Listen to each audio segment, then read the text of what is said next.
민족의 대이동이 시작되는 설 명절을 앞둔 주일 오후, 이 시간에도 변함없이 하나님의 은혜를 사모하며 함께 예배하는 우리 성도들을 주의 이름으로 축복합니다.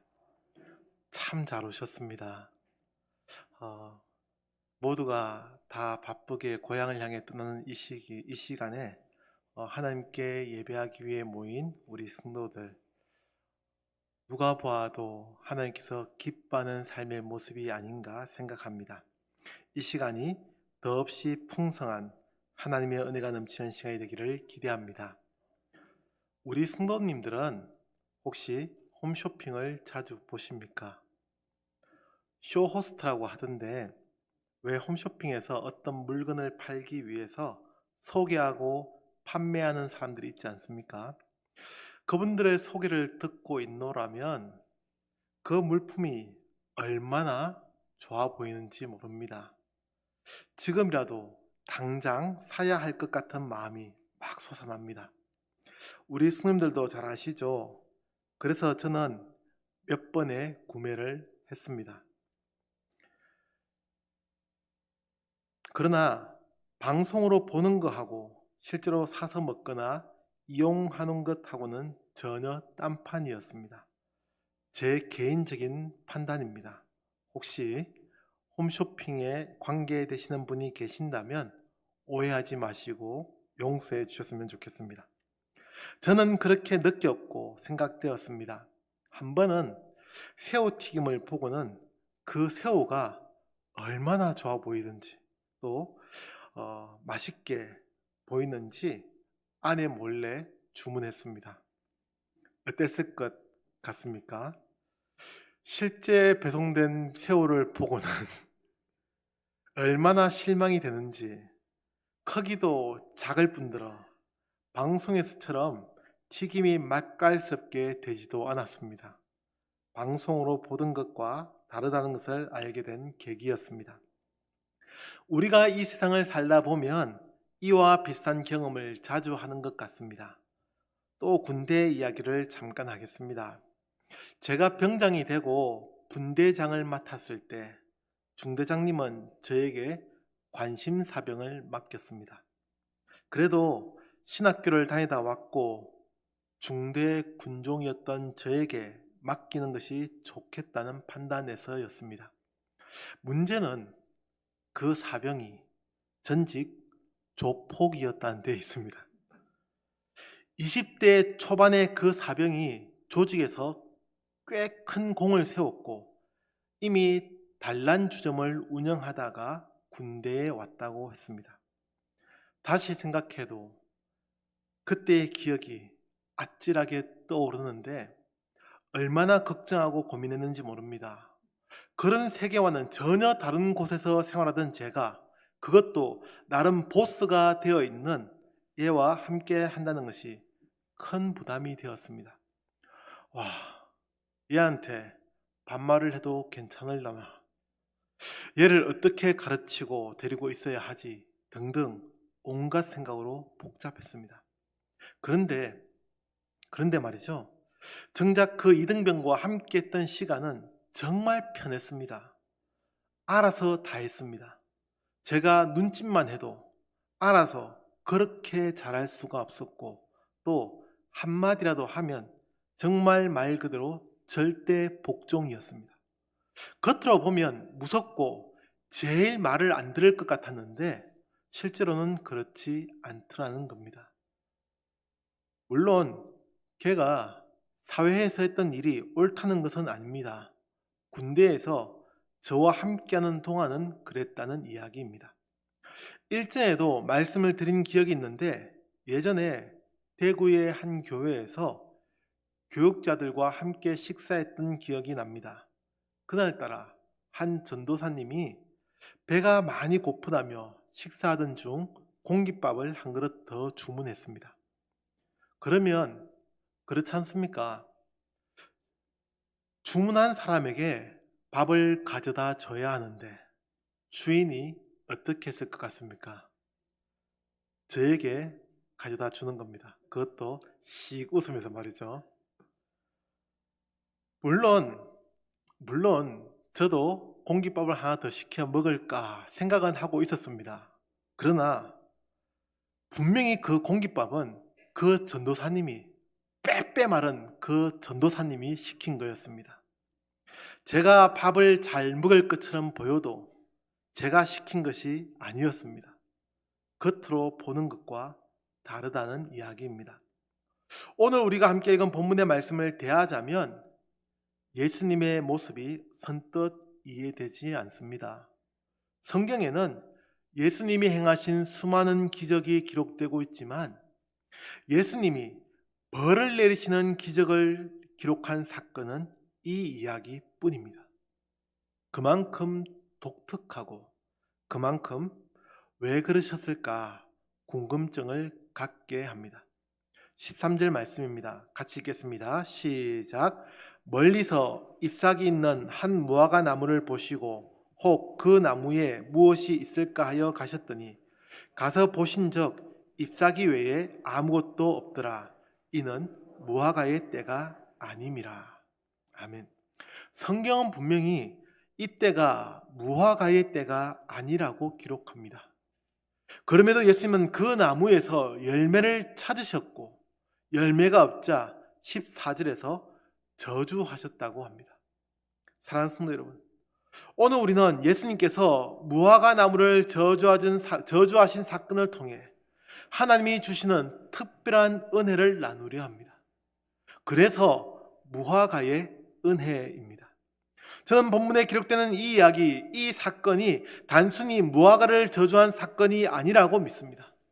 이 이야기는 열매 없는 무화과를 저주한 이야기가 아니라 우리의 모습을 돌아보게 하는 기회의 말씀이요 하나님의 은혜가 있는 축복의 말씀입니다.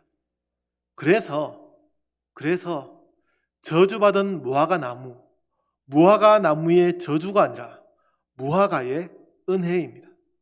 그러면 조금 더 자세히 본문을 살펴보겠습니다. 먼저 무화과의 특징에 대해서 생각해 보아야 합니다. 본문에서도 무화과의 때에 대해서 언급하는데 무화과 나무가 열매 맺는 계절은 일반적으로 이스라엘의 기후에 따라 3번으로 나눌 수 있습니다. 먼저 이런 무화과가 열리는 시기로 대략 4월에서 5월에 해당합니다. 이 시기의 열매는 겨울 동안 생긴 싹에서 나온 작은 열매이며 맛이 좋아서 종종 수확된다고 합니다. 겨울이라고 해도 이스라엘의 겨울은 우리나라 11월 정도의 기온입니다. 대략 8도에서 14도 정도가 됩니다. 그러니 그렇게 춥지 않은 계절 겨울을 보내고 첫 열매가 맺히는 시기입니다. 두 번째는 본격적인 수확의 시기로 6월부터 8월이 됩니다.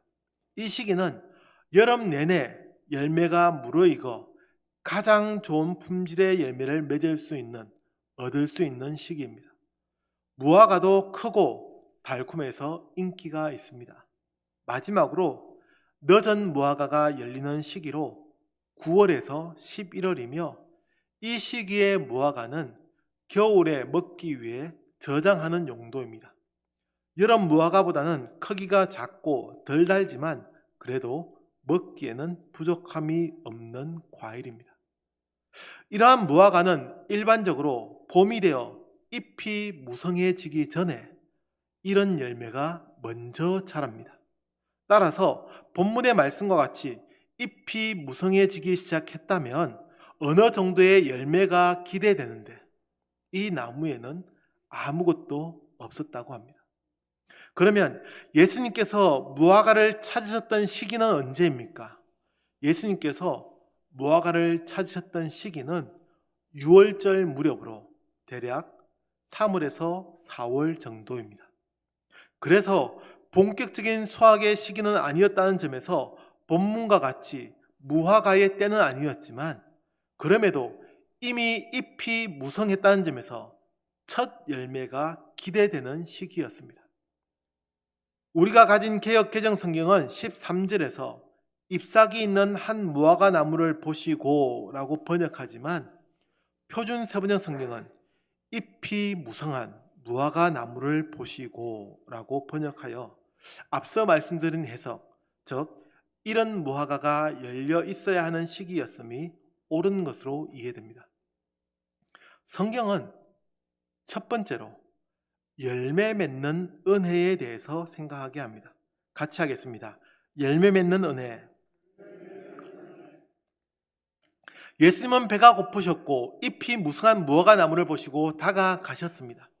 비록 본격적인 무화과의 철은 아니었지만 잎이 이처럼 무성하다면 작은 열매가 있어야 했습니다.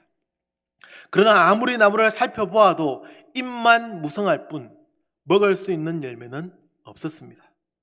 겉으로 화려하지 않았던 것이 아니었습니다. 멀리서 13절은 멀리서라는 단어를 사용하고 기록합니다.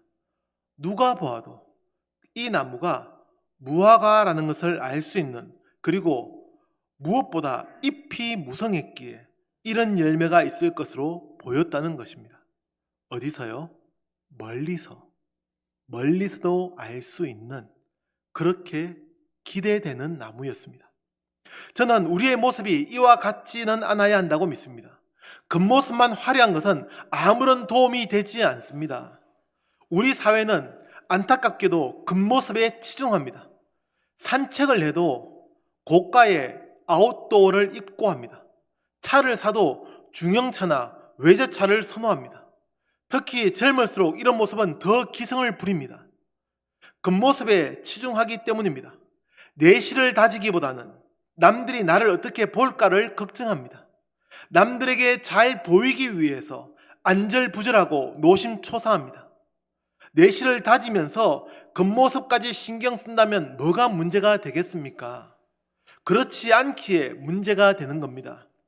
꼭 맞는 예라고 할 수는 없지만 많은 사람이 편히 살 수 있는 집도 구하지 못했으면서 고가의 고급 승용차를 가지려 합니다. 외모를 꾸미기에 여념이 없습니다. 이런 기현상이 성형에 치중하게 만들기도 합니다. 우리의 신앙생활이라고 해서 별로 다르지도 않은 것 같습니다. 신앙인이라면, 믿는 사람이라면 예배에 더 집중해야 하고 무엇을 믿고 고백해야 하는지가 분명해야 합니다. 당연히 하나님의 말씀인 이 성경을 날마다 가까이 해야 합니다. 기도하는 시간을 소중하게 여겨야 합니다. 그러나 어떻습니까? 보이는 직분에는 연연해 하면서 정작 하나님께 예배하는 것에는 소홀합니다. 항종직에 피택되지 못하면 그렇게 속상해하면서 주의를 지키는 것에는 무심하게 지나쳐 버립니다. 누구보다 스스로 자신에 대해서 잘 알 수 있을 테지만 그 속, 다시 말해 신앙의 기본적인 모습, 자신의 모습에 대해서 관심 가지지 않습니다. 사랑하는 성도 여러분, 이 무화과 나무는 멀리서 보기에도 좋아 보였습니다. 열매가 주렁주렁 맺혀 있을 것으로 기대되는 나무였습니다. 그러나 그 실상은 전혀 그렇지 않았습니다. 나무 잎은 무성했고 응당 나무가 열매가 있어야 하는 나무였지만 열매 하나 맺혀 있지 않았습니다. 축복합니다. 열매 맺는 신앙, 겉으로 보이는 모습보다는 속을 더 채우는 성도들이 되기를 주의 이름으로 축복합니다. 하나님은 우리에게 열매가 있기를 기대합니다. 어떤 열매입니까? 갈라디아서 5장 22절과 23절에는 성령의 열매에 대해서 기록하고 있습니다. 오직 성령의 열매는 사랑과 희락과 화평과 오래 참음과 자비와 양성과 충성과 온유와 절제니 라고 합니다. 이런 열매가, 이런 성령의 열매가 있는 우리 성도들의 삶이 되기를 축복합니다. 또한 우리 교회는 2025년 이 한 해를 성령의 능력으로 부흥하는 교회가 되기를 기도하며 달려갑니다. 부흥하기 위해서는 전도의 열매가 있어야 합니다. 이미 우리는 담임 목사님을 통해 전도의 열매가 중요함을 충분히 들었습니다. 이제는 열매 맺기 위해 노력하고 애써야 할 시기입니다. 열매 없는 신앙이 아니라 열매 있는 신앙, 겉모습만 보기 좋은 성도들이 아니라 속까지도 아름다운 성도들이 되기를 우리 주의 이름으로 축복합니다. 그런데 아십니까? 이 열매는 하나님의 은혜로 맺는 겁니다. 당연히 노력해야 합니다. 부단히 애써야 합니다. 그러나 그런다고 해서 열매가 맺히는 것은 아닙니다. 저는 농부가 아무리 씨를 뿌려도 하나님의 은혜가 없으면 수확의 기쁨을 누릴 수 없다고 믿습니다. 그 어느 것도 마찬가지입니다. 하나님의 은혜, 하나님의 도우심이 있어야 합니다. 그래서 열매 맺는 은혜입니다. 우리가 최선을 다해야 하지만 그 일을 이루시는 분은 하나님이시기에 은혜입니다. 이 열매 맺는 은혜가 넘치는 우리 성도들이 되기를 축복합니다. 두 번째로 본문의 말씀은 기도 응답의 은혜를 생각하게 합니다. 예수님께서 무화과 나무의 열매를 찾으셨던 날이 지나고 다음 날이 되었습니다. 예수님과 제자들은 그 전날에 지나갔던 곳을 다시 지나갔다고 합니다. 문제는 하루 사이에 잎이 무성하던 무화과 나무가 말라 있었다는 겁니다. 그것도 어떻게 말라 있었다고 합니까? 20절 뒷부분을 보시면 뿌리째 마른 것을 보고 라고 합니다. 일어날 수 없는 일이 일어났다는 표현입니다. 지금도 하루 사이에 나무가 말라 죽지는 않습니다. 아무리 농약을 뿌려도 하루 사이에 뿌리부터 말라 죽지는 않습니다. 그러니 2000년 전 당시에 제자들이 놀라고 이상하게 여긴 것은 당연합니다.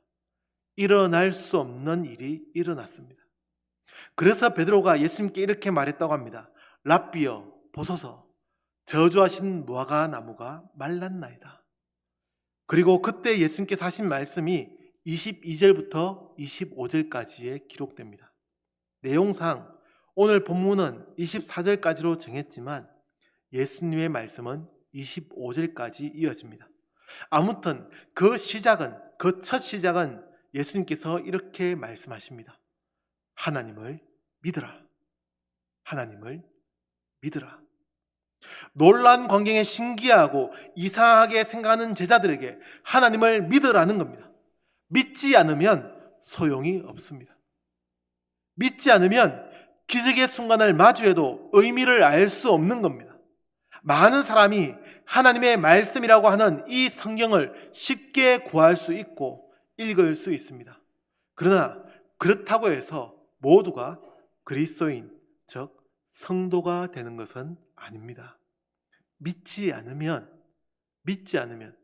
하나의 이야기 혹은 지어낸 이야기로 생각합니다. 그러나 하나님을 믿으면 이 말씀이 얼마나 은혜가 되는지 모릅니다. 믿어야 합니다. 기도 응답을 위해서도 믿는 것이 중요합니다. 믿지 않고 기도한 것이 뭐 그리 대단하겠습니까? 혼자 떠드는 것에 불과합니다.